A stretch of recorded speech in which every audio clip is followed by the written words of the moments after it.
Hello everyone, flex ko lang po sa inyo ang niluto kong pansit canton gisado. Kasi guys, napakahilig ng mga anak ko kumain ng pansit canton. Maya-maya sila nagluluto ng Lucky Me pansit canton. Masama po yun kasi mabitchin. So, naisip ko magluto na lang ako para mas satisfied talaga sila.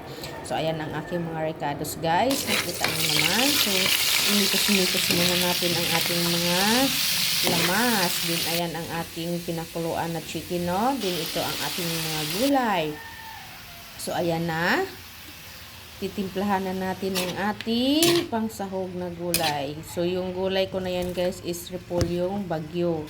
Din may mais dahil favorite ng aking anak na babae yung mais. So yan yung tubig ng pinakuluan ko na chicken kanina at saka mais guys. Din lagyan din natin ng pinakuluan ko na rin yung tubig na nilagay dyan. Din pagka kumulo ng unti, ilagay na lang natin ang ating canton, ang ating bidang-bidang pansit canton. O, ayan guys, napakasarap talaga niyan guys, grabe.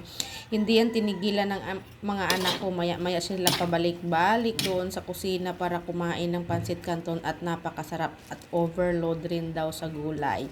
So, ayan ang ating part ng gulay kanina na hindi natin sinama sa paggisa kasi malambot siya. Pangit kasi yan pag na-overcook. So, ayan na guys, luto ng ating overload pansit canton gisado.